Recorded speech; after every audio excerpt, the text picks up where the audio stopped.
No tere kõigile, hõbekunn siin ja mõtlesin, et vaataks jälle, mida kuld ja hõbe on teinud siin maailmas. Et täna on siis 4. oktoober 2024 aasta, reedene päev ja hetkel on siis hõbeda maailmaturu hind 29 eurot. Et sööst siis päris kiiresti, päris kõrgele ja arvatavasti hetkel nagu näidud näitavad, et siiski liigub ainult ülespoole.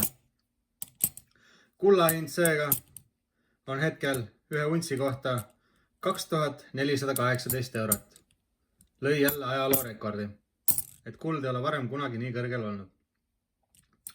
Aga mõtlesin, et annan teile väikse ülevaate, et miks kuld on nii kõrge praegu ja hõbe on ka tõusuteel.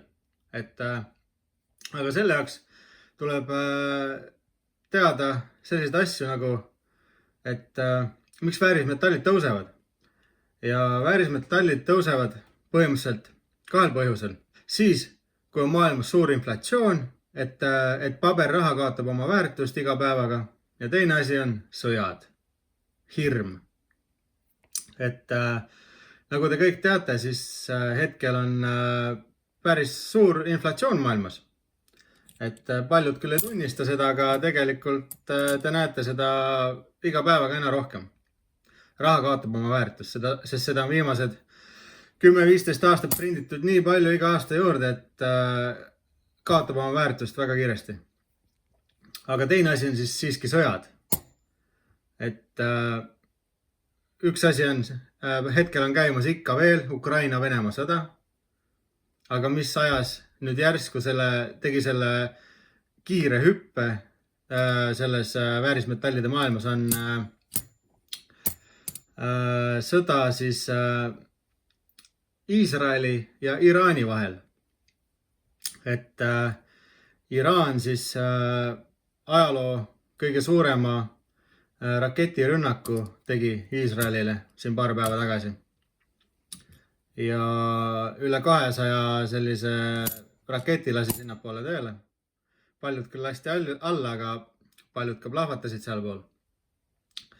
Ja samamoodi terrorigrupi rühmitus Hezbollah, kes on seal nende moslemite pool, seal Iraani käsilased.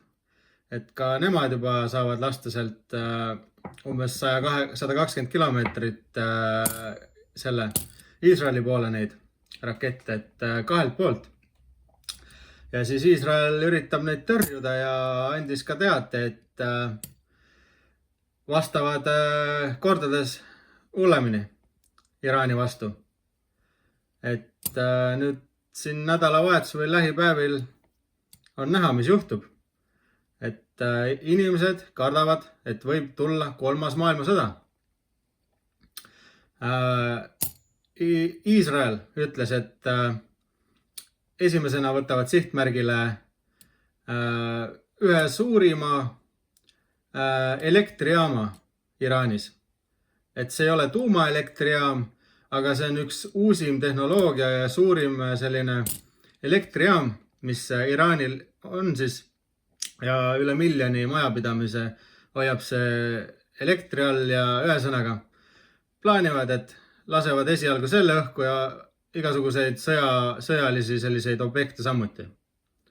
Ja kui selline asi juhtub, siis tuleb ju suur selline paanika inimestel.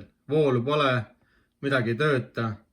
Ja kuna näiteks kui rääkida sellest, et Iraan oli kunagi väga selline euroopalik riik, et seal olid väga ilusad sellised vanemad, nagu tollel ajal kohalikud muidugi sellised normaalsed euroopalikud autod, lastel oli koolis haridus normaalne, naised võisid kanda pikki juukseid, kõik oli nagu täiesti nagu meil Euroopa pärane, kuni tulid sisse moslemid ja tegid riigi maatasa. Praegusel on ainult selline vaesus, kõik käivad oma rättidega ringi ja ühesõnaga täielik selline õudusunenägu inimeste jaoks. Aga jah, nii lihtsalt on, et ühesõnaga siit üsna varsti võib koorduda väga suur sõda. Teiseks on Iraan juba hoiatanud, et Ameerikat, kui Ameerika peaks sekkuma, siis üle maailma hakkavad tulistama igasuguseid Ameerika baase, igasuguseid viljapõlde, kõik hakatakse põlema panema ja nii edasi ja nii edasi. Et Iraagis siis juba Ameerika sõjaväebaaside pihta on hakatud väikseid rünnakuid tegema. Nii, ühesõnaga, seal käib praegu väga selline tuline lahing. Nii, järgmiseks käivad jutud, et Venemaa üritab praegu väga jõhkralt rünnata Ukrainat kuni oktoobrikuu lõpuni.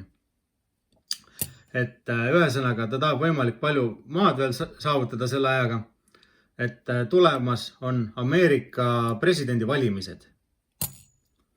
Ja Venemaal siis selline plaan on, et uue presidendiga läbi rääkida,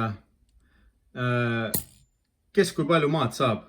Ehk siis Ameerika ja Venemaa vahel tahetakse nagu jagada ära see Ukraina maa siis ühesõnaga.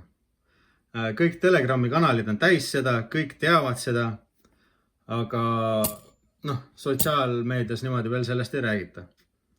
Et ühesõnaga, et mis seal saama siis täpselt hakkab, kui need presidendivalimused, kui Ameerika president on ära valitud.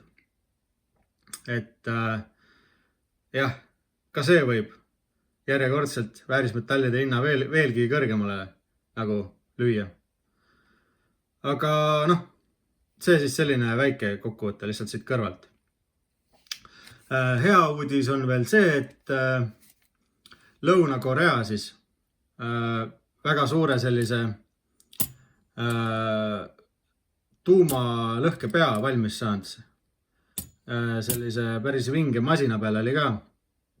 Et masinal oli seal 10-20 ratast ühel pool, et selline tehnoloogia, et kõik rattad keeravad ja selline väga hästi manööverdav pikk selline sõiduk, mis veab tuumalõhkepead. Ja Lõuna-Korea juba mainis ära, et oleme valmis suunama iga kell Hiina poole või Põhja-Korea või vastavalt mingi riigi poole selle tuumalõhkepea, kes üritab nagu alustada sõda. Ühesõnaga, Lõuna-Korea on alati siit meie Euroopa ja Ameerika ja selliste normaalsete riikide poolt olnud. Aga jah, ühesõnaga, selline väike kokkuvõte täna, et väärismetallidega võib juhtuda varsti midagi enne olematut, sest nii järsu hüppe tegi ja kuld siin on ainult tõusvas nagu ülespoole joones, et see on jah, vaatame, mis elu toob. Loodame, et kolmandat maailmasõda ei tule, koguge metalle ja näeme juba järgmises videos. Siin oli Hõbekunn. Tšau!